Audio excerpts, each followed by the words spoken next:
Ibu bangun Bu. Panik Stefano yang tadi langsung berlari setelah melihat ibunya pingsan. William hanya diam membeku, pikirannya seperti tidak berjalan saat ini. Bu, ibu harus bertahan. Gumam Stefano lirih. Pi, kenapa papi diam saja? Cepat siapkan mobil Pi. Perintah Stefano di tengah rasa khawatirnya. William masih diam saja, dia seperti orang kebingungan, karena dia melihat Stefano yang begitu panik padahal dia sudah sering melihat Tifa pingsan yang pada akhirnya baik-baik saja. Makanya selama ini William mengira jika Tifa berpura-pura agar menghentikan pembahasan tentang kakaknya Stefan. Bi Arum tiba-tiba dari arah luar berlari tergopoh-gopoh begitu melihat nyonyanya pingsan. Nyonya. Tuan muda, apa yang terjadi? Panik Bi Arum. Bibi mengerti. Bibi ke depan dulu menyuruh supir untuk menyiapkan mobil, potong Bibi Arum cepat. Bibi Arum berlari keluar, langkahnya melambat ketika melihat William yang juga melihat ke arahnya justru diam saja dan tidak melakukan apapun, di saat istrinya pingsan di hadapannya. Begitu mobil sudah siap tak jauh dari pintu masuk, Stefano mengangkat tubuh ibunya. Ketika tepat di hadapan William, Stefano tiba-tiba berhenti. Apa papi tidak akan ikut untuk mengantarkan ibu ke rumah sakit? Tanya Stefano kemudian. Dan William hanya diam saja masih mencerna kejadian yang baru saja terjadi. Hingga akhirnya tanpa memperdulikan papinya lagi, Stefano langsung bergegas ke rumah sakit. Bibi Arum yang melihat Stefano keluar dari dalam rumah langsung membukakan pintu belakang, agar Stefano bisa membawa ibunya masuk. Setelah Stefano benar-benar masuk, Bibi Arum ikut masuk dan duduk di kursi samping kemudi. Apa Tuan Besar tidak ikut? Tanya Bibi Arum akhirnya untuk menjawab rasa penasarannya. Pasalnya beliau tidak terlihat sejak Stefano tadi membawa ibunya. Stefano hanya menggeleng pelan, dan Bi Arum yang melihat itu hanya menghela nafas berat. William sepertinya memang sudah dibutakan oleh rasa sakit hatinya, sehingga dia masih juga belum memaafkan bahkan tidak mau mendengar penjelasan dari semua orang. Tak lama mobil pun berhenti di sebuah rumah sakit terbesar di kota itu. Stefano berteriak memanggil dokter sambil menggendong ibunya. Sementara Bibi Arum berpamitan untuk menyiapkan segala keperluan untuk mereka nantinya. Perawat yang melihat itu langsung mendorong berangkar dan merebahkan tubuh Tiffany di atas berangkar kemudian membawanya ke ruang IGD. Kemudian seorang dokter IGD datang dan menangani kondisi Tiffany sesuai prosedur medis. Tiba-tiba, tit, bunyi monitor terdengar. Dokter, nadi pasien menurun, pasien mengalami gagal jantung, ucap salah seorang perawat.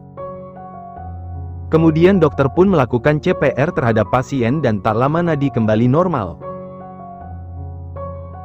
Setelah keluar dokter pun mengatakan jika salah satu ventrikel tidak berfungsi dengan baik, dan tadi sempat terjadi gagal jantung, secepatnya pasien harus melakukan transplantasi jantung. Kaki Stefano terasa lemas saat mendengar itu. William yang baru datang juga terkejut saat mendengar apa yang baru saja dokter katakan. Apa yang Anda katakan dokter? Ini tidak mungkin kan? Ini tidak mungkin terjadi, teriak Willy yang membuat orang di sekitarnya langsung menatap ke arahnya. Memang itulah yang terjadi Tuan, jawab dokter itu tegas. Terus bagaimana keadaannya sekarang? Dia baik-baik saja kan? Istriku pasti akan sembuh kan? Tolong lakukan yang terbaik untuk istriku dokter, ucap William dengan lirih. Kami akan melakukan yang terbaik Tuan, jawab dokter itu lalu permisi untuk melanjutkan tugasnya, dan hanya diangguki oleh William. Willy, panggil seorang wanita yang membuat William dan Stefano melihat ke arahnya. Tidak jauh darinya terlihat seorang wanita seumuran Tiffany tampak mengenakan jas putih, yang menunjukkan bahwa dia adalah seorang dokter. Deandra, jawab Willy begitu melihat siapa yang memanggilnya. Sedang apa kau di sini? Mana Tifa? Tanya Dea begitu tidak melihat Tiffany sahabatnya. Tifa, dia. Willy tidak sanggup untuk meneruskan ucapannya. Apa yang terjadi? Jangan bilang jika penyakit jantung Tifa belum sembuh, kata Dea dengan raut wajah yang berubah cemas. Willy, cepat katakan. Itu tidak benar bukan? Dea menatap Willy menunggu jawaban dari pria yang mencintai sahabatnya itu. Jadi dia memiliki penyakit itu? Dan kau tahu itu semua? Sejak kapan? Kenapa aku tidak pernah tahu?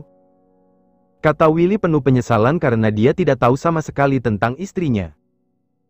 Apa kau tidak mengetahuinya? Bukankah yang kudengar jika kau sudah menikah dengannya? Lantas di mana Kak Steph saat ini? Tanya Dea penasaran begitu tidak melihat Stephen di sana. Bukannya langsung menjawab, Willy menoleh ke arah Vano yang terlihat sedang menunduk dalam dengan keadaan yang kacau. Apa kau juga tahu akan hal itu? Tanyanya kemudian. Kenapa kau? Stop. Kalian harus ingat ini di rumah sakit, potong Dea yang melihat di sekitarnya bahwa kini orang-orang tengah menatap ke arah mereka. Kalian ikut denganku. Perintah Dea yang kemudian diikuti oleh William dan Stefano. William mencoba menahan amarahnya pada Stefano. Begitu sampai di dalam ruangan yang ditunjuk Dea, William langsung menatap tajam Stefano. Kenapa kau tidak memberitahuku jika istriku sakit? Kenapa? Apa kau sengaja ingin membuatku dengan tiba-tiba harus kehilangan lagi orang yang kusayang? William kemudian menarik kemeja bagian depan putranya. Apa kau puas membuatku terus menderita seperti ini?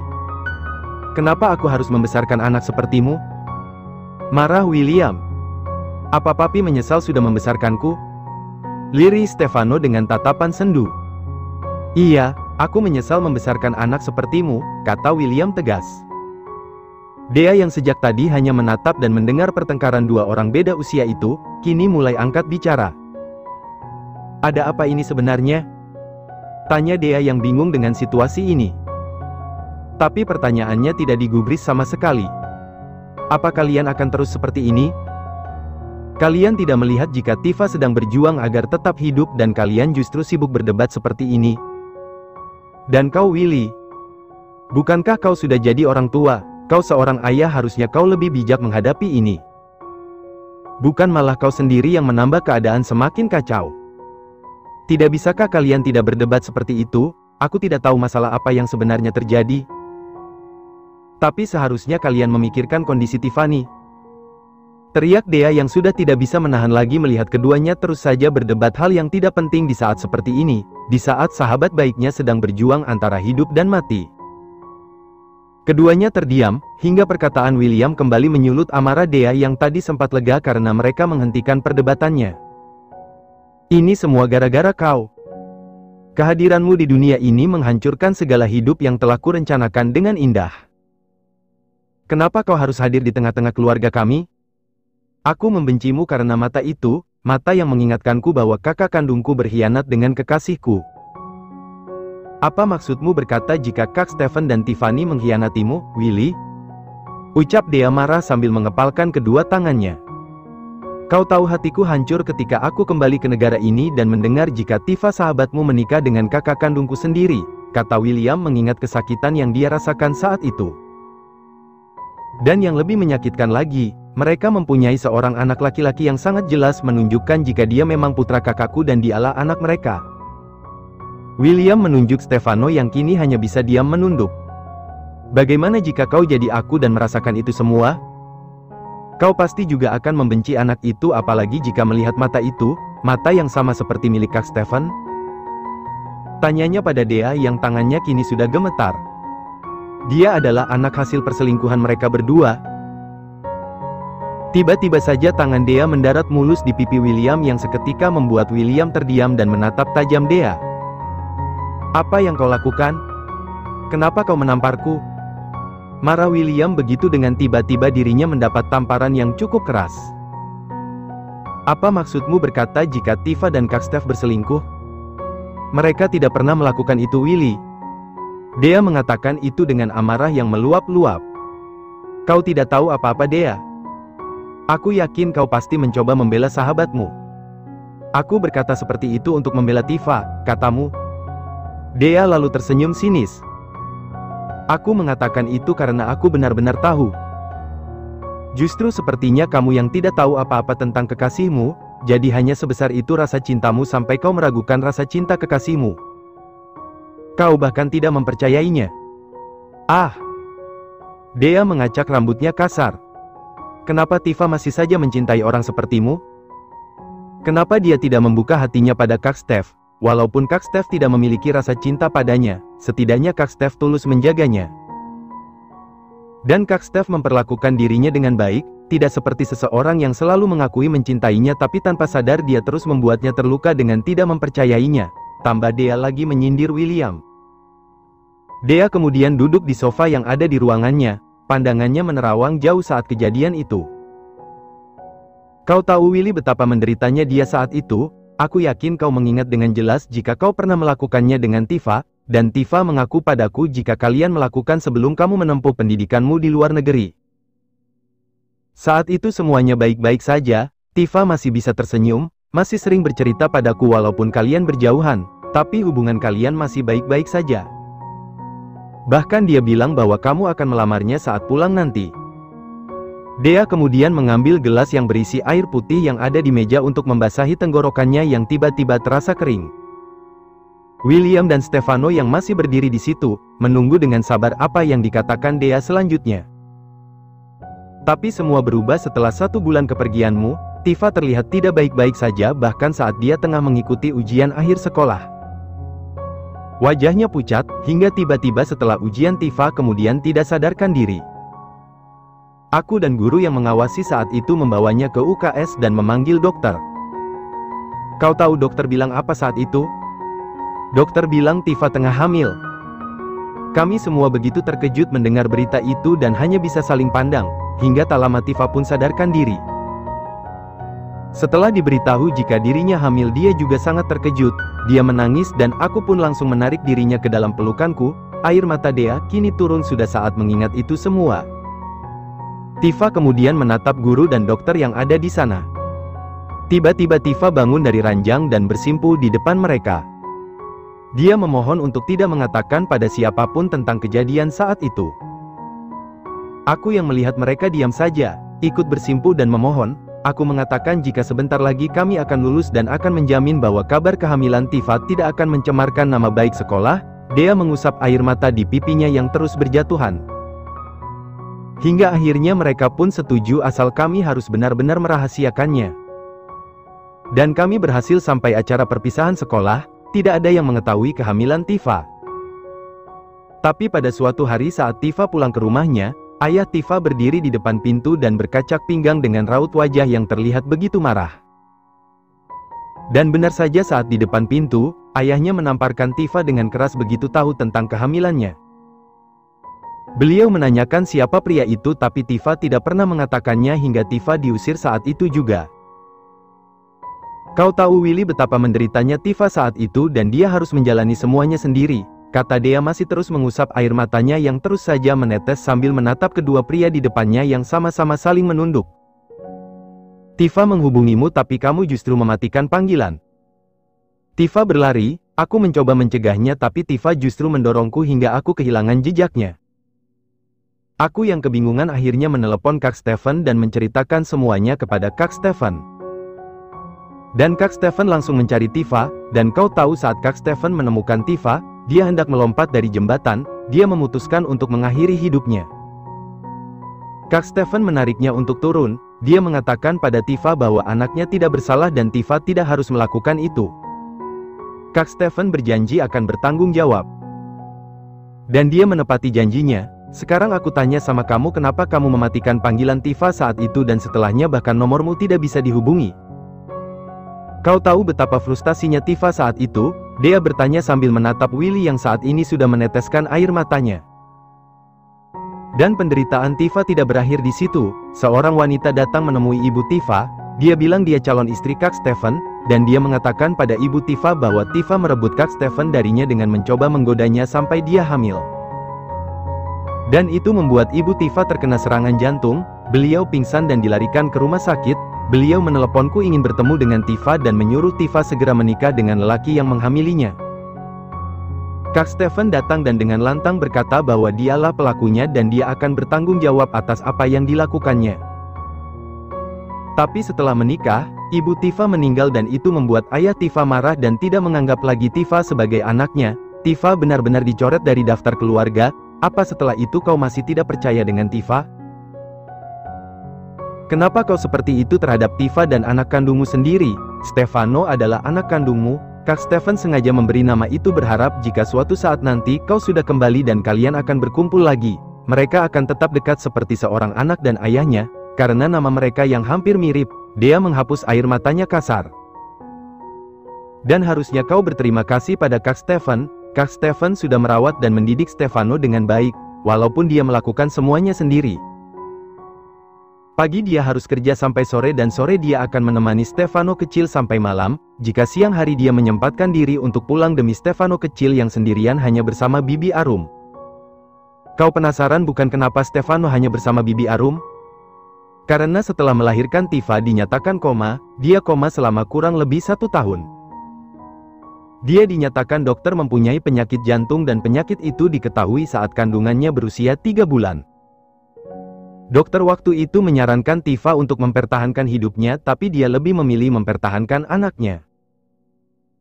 Dia takut kamu kecewa jika dia harus mengorbankan anak kalian. Dia mencoba bertahan walaupun hidupnya sendiri harus dipertaruhkan. Dia rasanya tidak tahan lagi dan menangis pilu saat menceritakan kenyataan pahit yang selama ini sahabatnya jalani.